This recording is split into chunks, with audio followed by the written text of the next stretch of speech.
Hello दोस्तों, Saraswati audio books की तरफ से मैं अर्चना सिंह आपके लिए लेकर आई हूँ रॉबर्ट टी कियोसाकी की बहुत ही बेहतरीन पुस्तक रिच डैड पुअर डैड। अध्याय 7 सबक 6 सीखने के लिए काम करें, पैसे के लिए काम ना करें। 1995 में मैंने सिंगापुर के एक अखबार में एक इंटरव्यू दिया। युवा महिला रिपोर्टर समय पर आ गई और इंटरव्यू तत्काल शुरू हो गया। हम एक आलीशान होटल की लॉबी में कॉफ़ी की चुस्कियां ले रहे थे और मेरी सिंगापुर यात्रा के उद्देश्य पर चर्चा कर रहे थे। मैं प्लेटफॉर्म पर जिग जिगलर के साथ बैठने वाला था। वे प्रेरणा पर चर्चा करने वाले थे और मैं अमीरों के रहस्य पर बोलने वाला था। एक दिन मैं भी आपकी तरह बेस्ट सेलिंग लेखक बनना चाहती हूँ, उस महिला ने कहा। मैंने उसके कई लेख पढ़े थे और मैं उससे प्रभावित हुआ था। उसकी लेखन शैली दमदार और स्पष्ट थी। उसके लेखों में पाठकों की रुचि जगाने की क्षमता थी।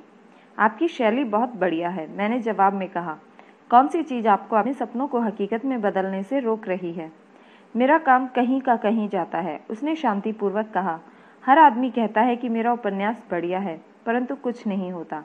इसलिए मैं अखबार के लिए काम कर रही हूँ। कम से कम इससे मेरा खर्च तो चल जाता है। क्या आप इस बारे में कोई सुझाव देना चाहेंगे? हाँ बिल्कुल, मैंने उत्साह से कहा। सिंगापुर में मेरा दोस्त है। वह एक स्कूल चलाता है जहाँ लोगों को बेचने का प्रशिक्षण दिया जाता है। वह सिंगापुर की कई चोटी के कॉरपोरेशन के लिए सेल्स ट्रेनिंग कोर्स चलाता है। मैं समझता हूँ कि उसके कोर्स में शामिल होने के लिए आपका कैरियर बहुत ज़्यादा विकसित हो जाएगा। उसका शरीर सख्त हो गया। आप यह कहना चाहते हैं कि बेचना सीखने के लिए मुझे स्कूल जाना पड़ेगा? मैंने सहमति में सिर हिलाया। आप सचमुच ऐसा कह रहे हैं या मजाक कर रहे हैं? एक बार फिर मैंने अपनी सहमति में सिर हिलाया। इसमें गलत ही क्या है? मैं अब अपने शब्द वापस लेना चाहता था। उसे मेरी किसी बात से बुरा लग गया था और अब मैं सोच रहा था कि कितना अच्छा होता अगर मैंने उसे कुछ भी सुझाव नहीं दिया होता। उसकी मदद करने की कोशिश में अब मैं खुद के सुझाव की रक्षा करता नजर आ रहा था। मेरे पास अंग्रेजी साहित्य में मास्टर की डिग्री है। मैं सेल्समैन बनना सीखने के लिए स्कूल क्यों जाऊं? मैं एक प्रोफेशनल हूं। मैं एक प्रोफेशन में प्रशिक्षित होने के लिए स्कूल गई थी ताकि मुझे सेल्समैन ना बनना पड़े। मैं सेल्समैनों से नफरत करती हूँ। उन्हें केवल पैसा चाहिए होता है।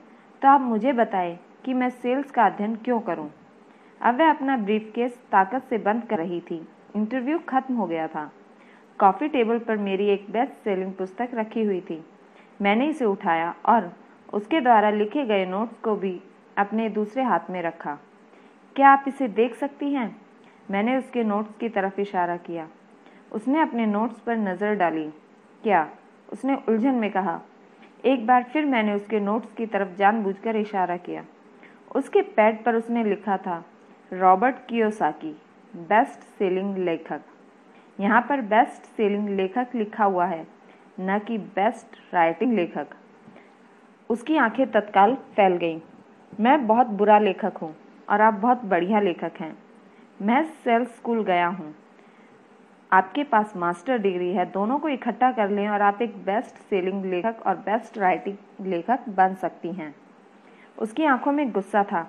मैं कभी इतने नीचे नहीं गिरूंगी कि बेचना सीखने के लिए प्रशिक्षण लूं। आप जैसे लोगों को तो लिखना ही नहीं चाहिए। मैं एक प्रोफेशनल लेखक हूं और आप एक सेल्समैन हैं। यह सही नहीं है। उसने अपने बाकी के नोट्स भी समेट लिए और वह सिंगापुर की उस नम सुबह में तेजी से बाहर चली गई।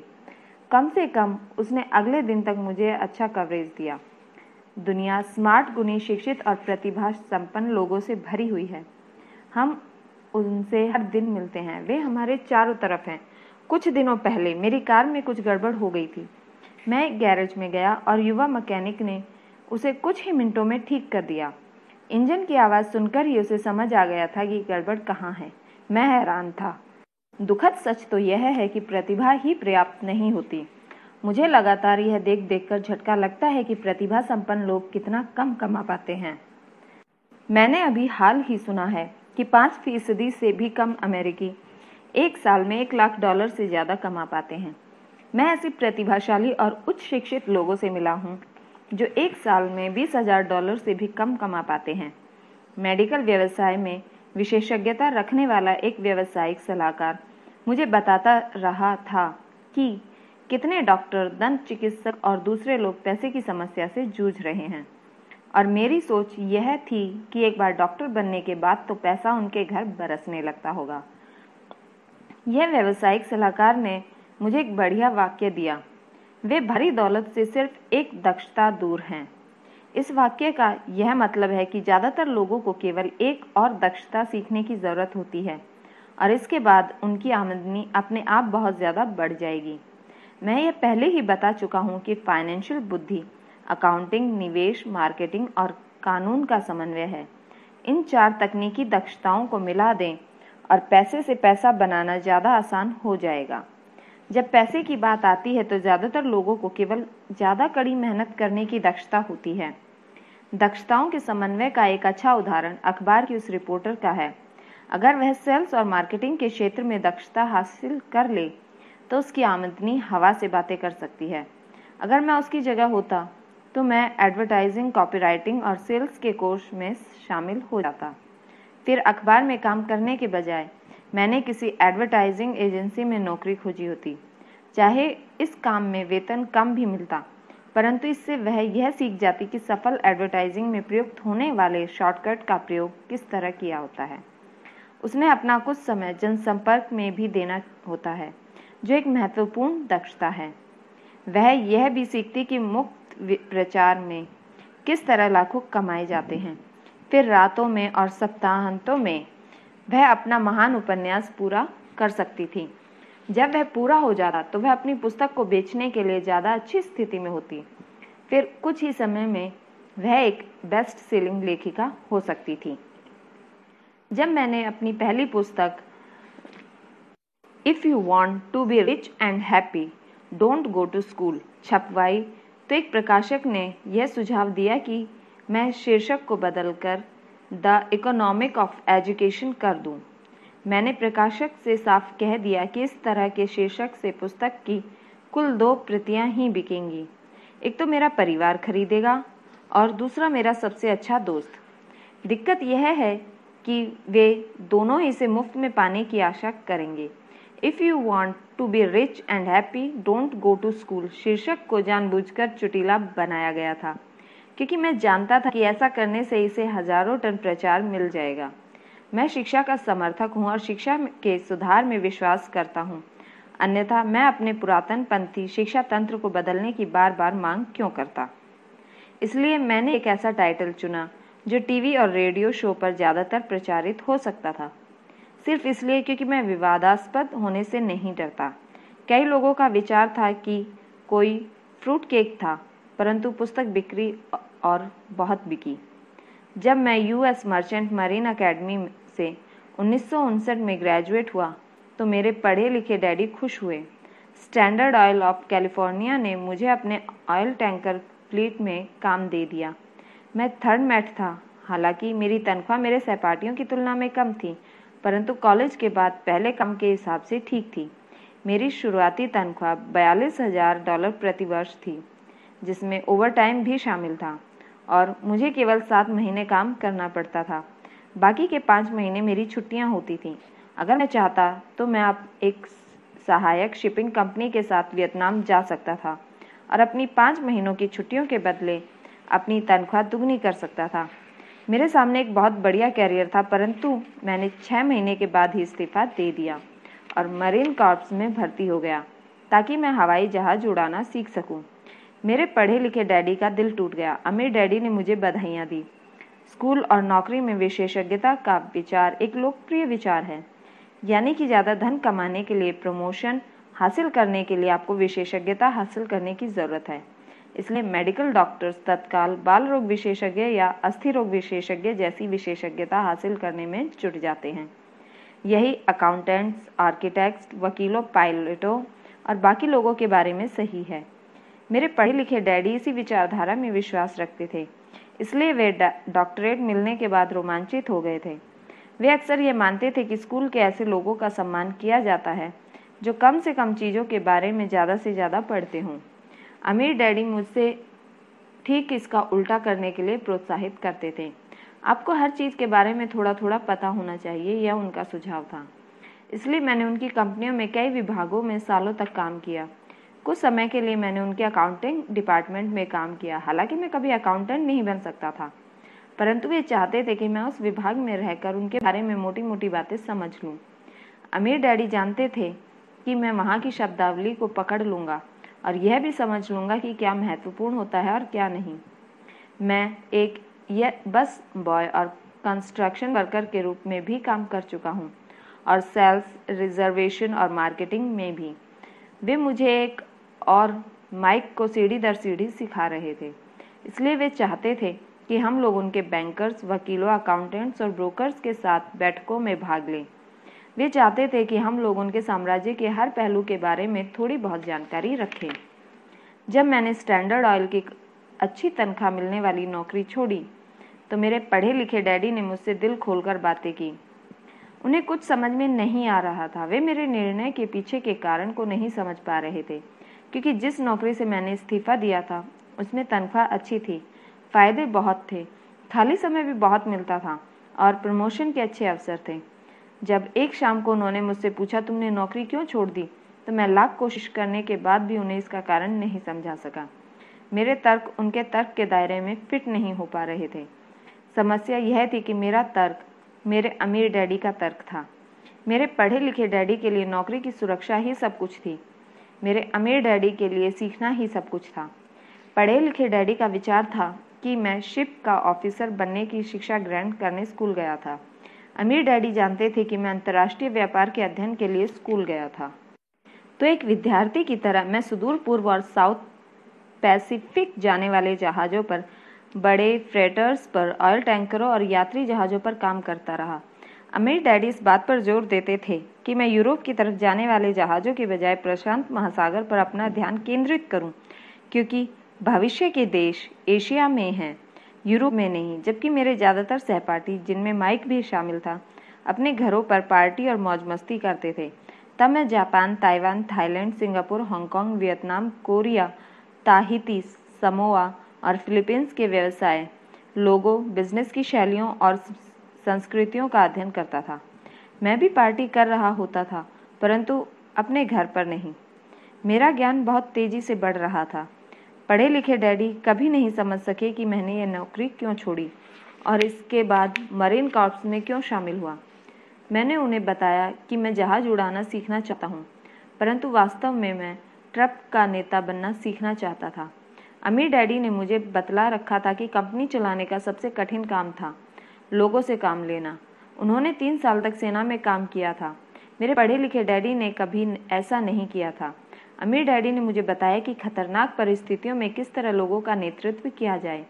तुम्हें जो अगली चीज़ सीखनी चाहिए वह है नेतृत्व। उन्होंने कहा, अगर आप एक अच्छे नेता नहीं हैं तो आप पर पीछे से भी गोली चलाई जा सकती है, जैसा बिजनेस में किया जाता है। वियतनाम से 1973 में लौटने पर मैंने कमीशन से इस्तीफा दे दिया। हालांकि मैं हवाई जहाज उड़ाना पसंद करता था। मैं ज़ेरॉक्स कंपनी में काम करने लगा था। मैंने इसमें एक वजह से नौकरी की थी और नौकरी के फ़ायदे वह वजह नहीं थी। मैं एक शर्मीला आदमी था और बेचने का विचार मुझे दुनिया का सबसे बड़ा डरावना विषय लगता था। ज़ेरॉक्स अमेरिका में सेल्स ट्रेनिंग प्रोग्राम में बहुत बढ़िया कंपनी मानी जाती थी। अमीर डैडी को मुझ पर गर्व था। मेरे पढ़े लिखे डैडी को मुझ पर शर्म आती थी।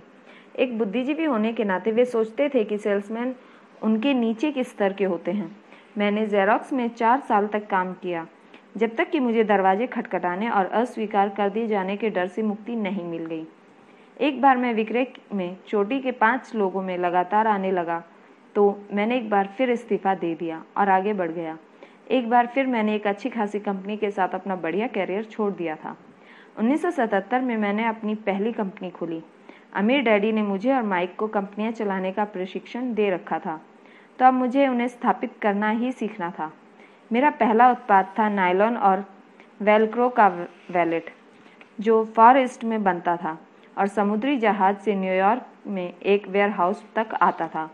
मेरी औपचारिक शिक्षा पूरी हो चुकी थी और मेरे पंखों की मजबूती की परीक्षा का समय आ गया था। अगर अब मैं असफल होता तो मैं दिवालिया हो गया होता। अमीर डैडी का मानना था कि 30 साल के पहले दिवालिया होना सबसे अच्छा होता है आपके पास संभलने का मौका होता है, उनकी सलाह थी। मेरे 30वें जन्मदिन की शाम को मेरा पहला शिपमेंट कोरिया से न्यूयॉर्क के लिए रवाना हुआ। आज मैं अंतर्राष्ट्रीय स्तर पर बिजनेस करता हूँ और जैसा मेरे अमीर डैडी मुझे प्रोत्साहित किया करते थे, मैं विकासशील देशों पर ध्यान केंद्रित करता हूँ। आज मेरी निवेश कंपनी दक्षिण अमेरिका, एशिया, नॉर्वे और रूस में निवेश करती है। एक कहावत है, जॉब एक संक्षिप्त रूप है जस्ट ओवर ब्रोक का, और दुर्भाग्य से यह करोड़ों लोगों के लिए सही साबित होता है। क्योंकि स्कूल यह नहीं समझाता कि फाइनेंशियल बुद्धि भी बुद्धि का ही एक रूप है, इसलिए ज़्यादातर कर्मचारी या मजदूर अपने साधनों के भीतर रह जाते हैं। वे मेहनत करते हैं और अपने बिल चुकाते हैं। एक और डरावनी मैनेजमेंट थ्योरी है, काम करने वाले इसलिए कड़ी मेहनत करते हैं ताकि उन्हें नौकरी से ना निकाल दिया जाए, और मालिक उन्हें केवल इतना देते हैं ताकि काम करने वाले छोड़कर न चले जाएं। और अगर आप ज़्यादातर कंपनियों की तनख्वाह देखें तो आप पाएंगे कि इस बात में थोड़ी बहुत सच्चाई तो है। इसका कुल परिणाम यह होता है कि ज़्यादातर कर्मचारी आगे नहीं बढ़ पाते। वे वही करते हैं जो उन्हें सिखाया जाता है, सुरक्षित नौकरी खोज लो। ज़्यादातर काम करने वाले कम समय के पुरस्कारों जैसे वेतन और दूसरे फायदों के लिए काम करते हैं, परंतु दीर्घकालीन दृष्टि से यह उनके लिए घाटे का सौदा साबित होता है।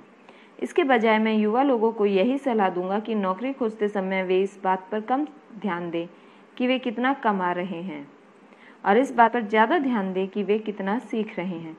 रास्ते पर आगे की तरफ देखकर यह तय करें कि किसी खास प्रोफेशन को चुनने से पहले और चूहा दौड़ में फंसने से पहले वे कितनी दक्षताओं में पारंगत होना चाहते हैं।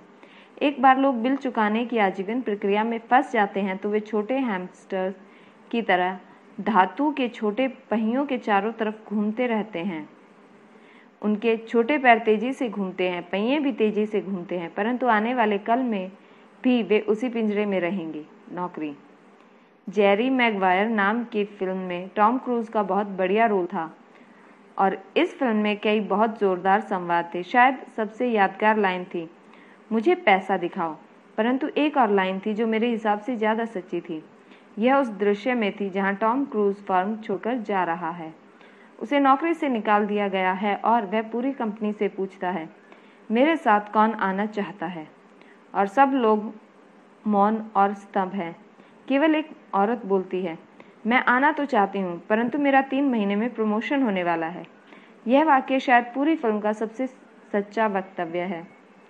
यह उस तरह का वक्तव्य है जो बिल चुकाने के लिए मेहनत करने वाले लोग हमेशा इस्तेमाल करते हैं। मैं जानता हूँ कि मेरे पढ़े लिखे डैडी हर साल तनख्वाह बढ़ने की आशा लगाए रखते थे और हर साल उन्हें निराशा होती थी, इसलिए वे फिर से स्कूल जाकर और ज़्यादा योग्यताएं हासिल करते थे ताकि उन्हें एक और वेतन वृद्धि मिल सके, परंतु एक बार फिर उन्हें निराशा ही हाथ लगती। मैं अक्सर लोगों से यह सवाल पूछता हूँ, रोज़मर्रा की यह गतिविधि आपको कहाँ ले जा रही है?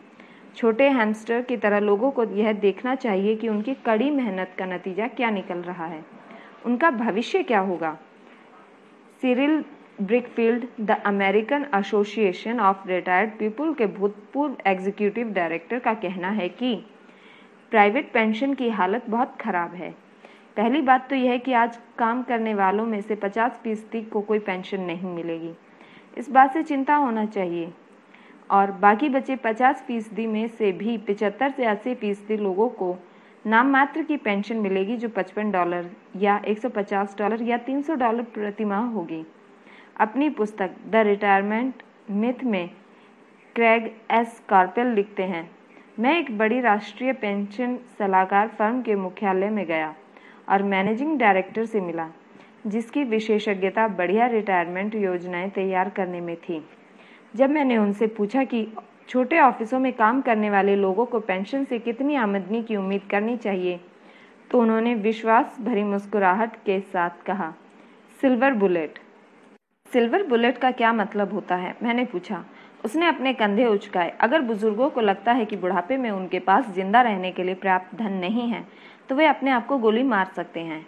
कॉर्पेल इसके बाद पुराने रिटायरमेंट प्लान और ज़्यादा खतरनाक नए 401 गियर प्लान के अंतर को स्पष्ट करते हैं।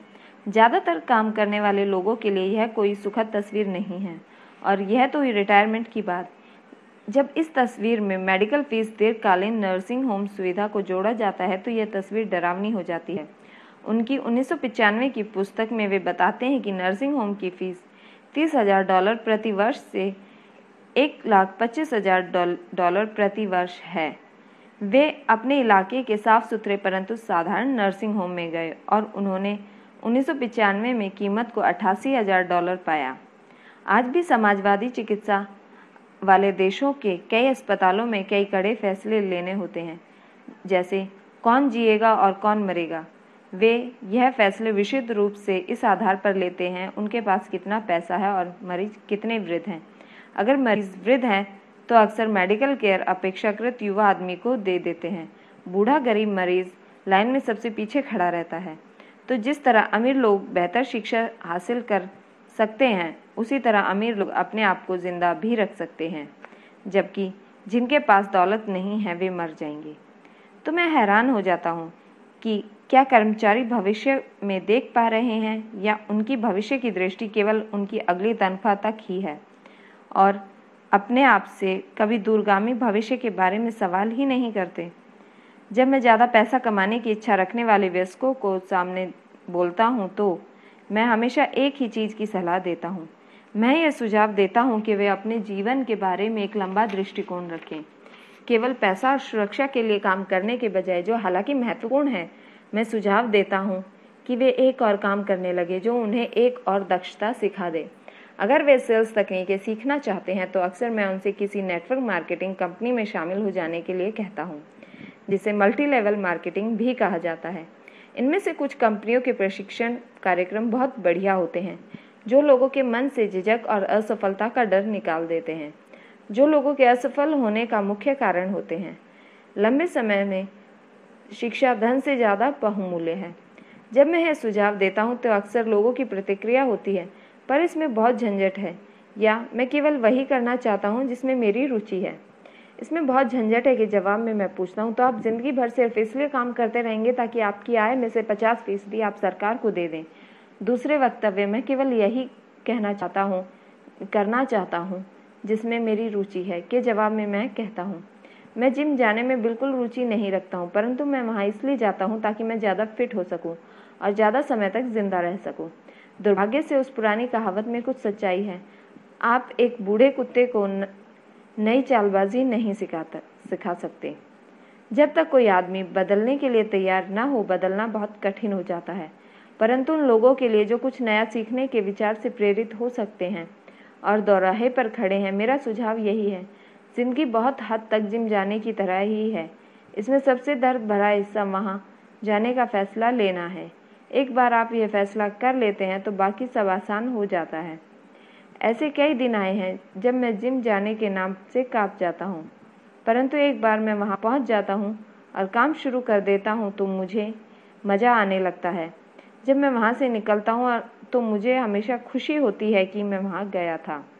अगर आप कुछ नया सीखने के प्रति अनिच्छुक हों और इसके बजाय आप अपने क्षेत्र में कुछ विशेषज्ञता हासिल करने पर जोर देते हो, तो यह सुनिश्चित कर लें कि जिस कंपनी के लिए आप काम करते हैं वहाँ यूनियन हो। लेबर यूनियनें विशेषज्ञों की रक्षा के लिए ही बनाई जाती हैं। मेरे पढ़े लिखे डैडी जब गवर्नर की कृपा दृष्टि से दूर हो गए तो वे हवाई में टीचर्स यूनियन के अध्यक्ष हो गए। उन्होंने मुझे बताया कि यह उनके द्वारा किया गया सबसे कठिन काम था। मेरे अमीर डैडी ने दूसरी ओर जिंदगी भर यह कोशिश की कि उन्हें कंपनियों में यूनियन न बन पाए। वे सफल हुए। हालांकि यूनियन काफ़ी करीब आ गई थी, परंतु अमीर डैडी हमेशा उन्हें दूर रखने में कामयाब हो जाते थे। व्यक्तिगत रूप से मैं किसी का पक्ष नहीं लेता, क्योंकि मुझे दोनों ही बातों में फ़ायदे दिखते हैं और उनकी ज़रूरत दिखती है। अगर आप स्कूल द्वारा सुझाए गए रास्ते पर चलते हैं, उच्च शिक्षा हासिल करते हैं, तो फिर आप यूनियन के अध्यक्ष के रूप में सुरक्षा में चले जाएंगे। उदाहरण के लिए, अगर मैं अपने हवाई जहाज़ उड़ाने के कैरियर में गया होता तो मैंने एक ऐसी कंपनी पसंद की होती जिसकी पायलट यूनियन बहुत तगड़ी हो। क्यों? क्योंकि मेरी ज़िंदगी केवल एक दक्षता को सीखने के लिए समर्पित होती। इसका मूल्य केवल एक उपयोग में ही हो सकता था।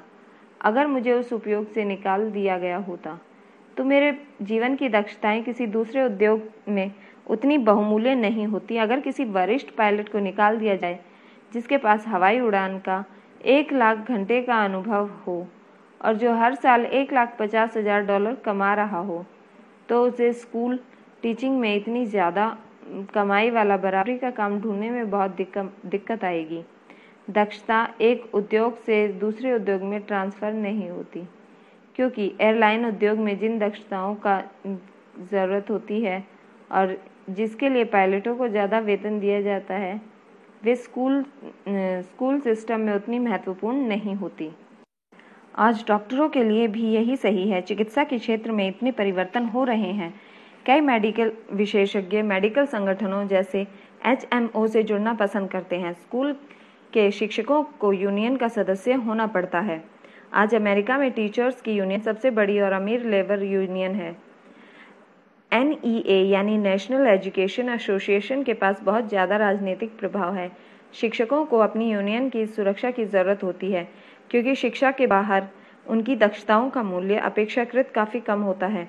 तो नियम यह है, उच्च विशेषज्ञता हासिल करो और यूनियन बना लो। स्मार्ट लोग यही करते हैं। जब मैं अपनी कक्षा से पूछता हूँ, आप में से कितने मैकडॉनल्ड्स से अच्छा हैमबर्गर बना लेते हैं, तो लगभग सभी विद्यार्थी अपने हाथ खड़े कर देते हैं। मैं फिर पूछता हूँ, अगर आप में से ज़्यादातर बेहतर हैमबर्गर बना लेते हैं, तो ऐसा क्यों होता है कि मैकडॉनल्ड आपसे ज़्यादा पैसे बना लेता है? जवाब साफ है, मैकडॉनल्ड बिजनेस सिस्टम में आपसे अच्छा है। ज़्यादातर प्रतिभाशाली लोग सिर्फ इसलिए गरीब होते हैं क्योंकि वे अपना सारा ध्यान बेहतर हैमबर्गर बनाने में लगाते हैं और बिजनेस सिस्टम के बारे में कुछ नहीं जानते। हवाई में मेरा एक दोस्त है जो महान कलाकार है। वह काफ़ी पैसा कमा लेता है। एक दिन उसकी माँ के वकील ने उसे बताया कि उसने अपने पुत्र के नाम पर $35,000 छोड़े हैं। यह रकम सरकार और वकीलों द्वारा अपना हिस्सा लेने के बाद बची थी। तत्काल उसने इस पैसे से विज्ञापन करके अपने व्यवसाय को बढ़ाने की सोची। 2 महीने बाद उसका पहला पूरे पेज पर विज्ञापन 4 रंगों में एक महंगी पत्रिका में प्रकाशित हुआ, जिससे पाठक बहुत अमीर लोग थे। यह विज्ञापन 3 महीने तक चला। उसे विज्ञापन के प्रत्युत्तर में कोई जवाब नहीं मिला और उसकी सारी जमा पूंजी इस विज्ञापन में खत्म हो गई। अब वह पत्रिका पर दावा ठोकना चाहती है। यह एक ऐसे आदमी का सामान्य उदाहरण है जो एक बेहतरीन हैमबर्गर बना सकता है, परंतु बिजनेस की बिल्कुल समझ नहीं रखता। जब मैंने उससे पूछा कि उसने क्या सीखा, तो जवाब केवल यही था कि विज्ञापन करने वाले लोग धोखेबाज होते हैं। मैंने फिर उससे पूछा, क्या वह सेल्स में या डायरेक्ट मार्केटिंग में कोई कोर्स करना चाहता है? तो उसका जवाब था, मेरे पास समय नहीं है और मैं अपना पैसा बर्बाद नहीं करना चाहता। दुनिया प्रतिभा संपन्न गरीब लोगों से भरी पड़ी है। अक्सर वे या तो गरीब हैं या फिर पैसे की समस्या से जूझ रहे हैं या अपनी क्षमताओं से कम पैसा कमा रहे हैं, और इसका जिम्मेदार उनके ज्ञान का विषय नहीं है बल्कि उनका अज्ञान है। वे एक बेहतर हैमबर्गर बनाने की दक्षता को पैना करने में ही लगे रहते हैं और हैमबर्गर को बेचने और उसे घर तक पहुंचाने की दक्षता पर बिल्कुल भी ध्यान नहीं देते। शायद मैकडॉनल्ड सबसे अच्छा हैमबर्गर नहीं बनाते हों, परंतु वे एक मूलभूत रूप से औसत हैमबर्गर को बेचने और उसे घर तक पहुंचाने में सर्वश्रेष्ठ हैं। गरीब डैडी चाहते थे कि मैं विशेषज्ञता हासिल करूं। उनका विचार था कि अगर मैं ऐसा करूंगा तो मुझे ज़्यादा वेतन मिलेगा। हालांकि उन्हें हवाई के गवर्नर ने यह साफ कह दिया था कि वे राज्य सरकार के लिए अब काम नहीं कर सकते। फिर भी मेरे पढ़े लिखे डैडी मुझे विशेषज्ञता हासिल करने के लिए प्रोत्साहित किया करते थे। पढ़े लिखे डैडी ने टीचर्स यूनियन का काम संभाल लिया था और वे उच्च शिक्षित और निपुण प्रोफेशनल्स के लिए ज़्यादा सुरक्षा और फ़ायदों के लिए अभिज्ञान छेड़ रहे थे।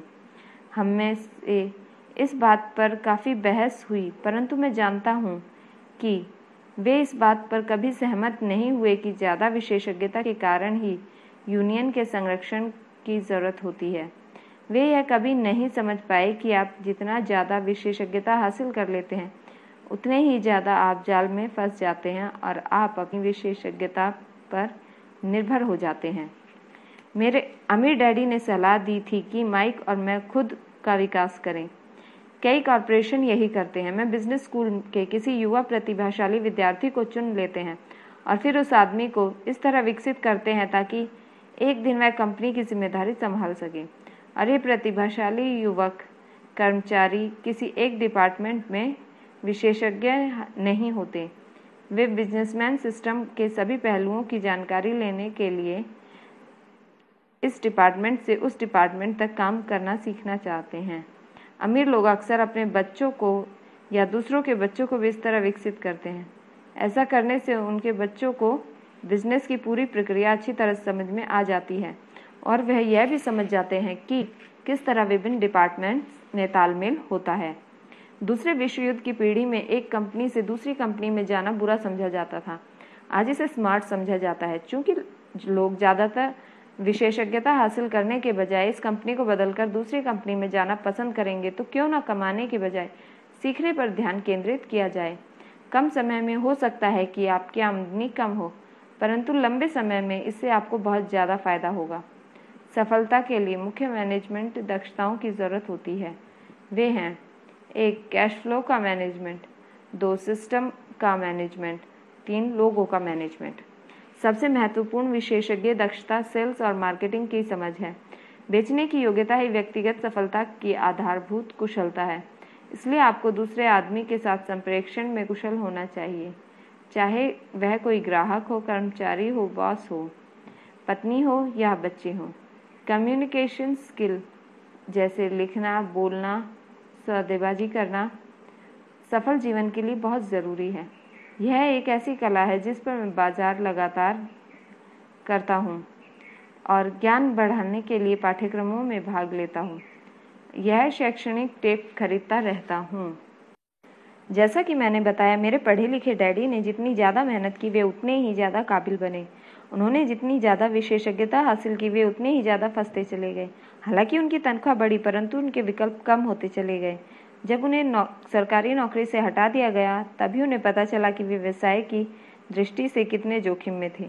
यह तो उसी तरह का मामला हो गया जैसे प्रोफेशनल एथलीट्स को अचानक चोट लग जाए और वह खेलने के लिए ज़्यादा बूढ़ा हो जाए। उनकी ऊंची तनख्वाह वाली स्थिति चली गई थी और वे अपनी सीमित दक्षताओं के सहारे जीवन यापन करते हैं। मैं सोचता हूँ कि इसलिए मेरे पढ़े लिखे डैडी बाद में यूनियनों के इतने समर्थक बन गए। उन्होंने ये महसूस कर लिया था कि यूनियन ने उन्हें कितना ज़्यादा फायदा दिलाया है। अमीर डैडी माइक और मुझे सभी चीज़ों के बारे में थोड़ी थोड़ी जानकारी रखने के लिए प्रोत्साहित करते थे। वे हमें ऐसे लोगों के साथ काम करने के लिए प्रोत्साहित करते थे जो हमसे ज़्यादा स्मार्ट थे। वे हमसे यह भी चाहते थे कि स्मार्ट लोगों से एक टीम के रूप में काम करवाया जाए। आप इसे व्यावसायिक विशेषज्ञताओं का समन्वय कह सकते हैं। आज मैं भूतपूर्व स्कूल टीचर से मिला हूँ जो हर साल लाखों डॉलर कमा रहे हैं। वे इतना ज़्यादा इसलिए कमा रहे हैं क्योंकि उनके पास अपने क्षेत्र की विशेषज्ञ दक्षताओं के अलावा भी दक्षताएं हैं। वे सिखा भी सकते हैं और बेच भी सकते हैं, मार्केटिंग भी कर सकते हैं। बेचने और मार्केटिंग की दक्षता ज़्यादातर लोगों को इसलिए कठिन लगती है क्योंकि इसमें नकारे जाने या अस्वीकार किए जाने का डर होता है। आप संप्रेषण, सौदेबाजी और अपने नकारे जाने के डर का सामना करने के लिए जितने बेहतर होंगे, आपके लिए ज़िंदगी उतनी ही आसान होगी। जिस तरह मैंने अखबार की लेखिका को सलाह दी थी जो बेस्ट सेलिंग लेखक बनना चाहती थी, मैं किसी को भी वही सलाह देना चाहूँगा जो तकनीकी रूप से विशेषज्ञता हासिल करने के कुछ महत्वपूर्ण मजबूत पहलू होते हैं और कुछ कमज़ोर पहलू होते हैं। मेरे कुछ दोस्त हैं जो जीनियस है, परंतु वे दूसरे लोगों के साथ काम प्रभावी ढंग से नहीं कर पाते। परिणाम स्वरूप उनकी आमदनी बहुत कम है। मैं उन्हें सलाह देता हूं कि वे 1 साल तक बेचने की कला सीख लें। चाहे वे कुछ भी ना कमाएं, परंतु उनकी कम्युनिकेशन स्किल सुधर जाएगी और यह अनमोल है। अच्छे सीखने वाले, बेचने वाले और मार्केटिंग करने वाले व्यक्ति होने के अलावा हमें अच्छे शिक्षक और अच्छे विद्यार्थी होने की ज़रूरत है। दरअसल अमीर होने के लिए आप में लेने के साथ ही देने की काबिलियत भी होनी चाहिए। आर्थिक या प्रोफेशनल संघर्ष के मामले में देने और लेने की बहुधा कमी देखी गई है। मैं ऐसे लोगों को जानता हूं जो सिर्फ इसलिए गरीब हैं क्योंकि वे ना तो अच्छे विद्यार्थी हैं ना ही अच्छे शिक्षक। मेरे दोनों डैडी उदार थे। दोनों ने पहले देने के सिद्धांत का नियम का पालन किया। शिक्षा देना उनके लिए देने का एक प्रकार था। जितना ज़्यादा उन्होंने दिया उतना ही उन्हें मिला। पैसा देने के मामले में ज़रूर उन दोनों में अंतर था। मेरे अमीर डैडी ने बहुत सा पैसा दिया और उन्होंने अपनी चर्च को दान दिया। समाजसेवी संस्थाओं को दान दिया और अपना फाउंडेशन को दान दिया। वे जानते थे कि पैसा हासिल करने के लिए पैसा देना होता है। पैसा देना ज़्यादातर अमीर परिवारों का रहस्य है, इसलिए रॉकफेलर फाउंडेशन और फोर्ड फाउंडेशन जैसे संगठन काम कर रहे हैं। यह संगठन उनकी संपत्ति को लेते हैं और बढ़ाते हैं और लगातार देते रहते हैं। मेरे पढ़े लिखे डैडी हमेशा कहा करते थे, जब मेरे पास अतिरिक्त पैसा होगा मैं उसे दान में दूंगा। समस्या यह थी कि उनके पास कभी अतिरिक्त पैसा नहीं आया, इसलिए वे ज़्यादा पैसा कमाने के लिए अतिरिक्त मेहनत करते रहे।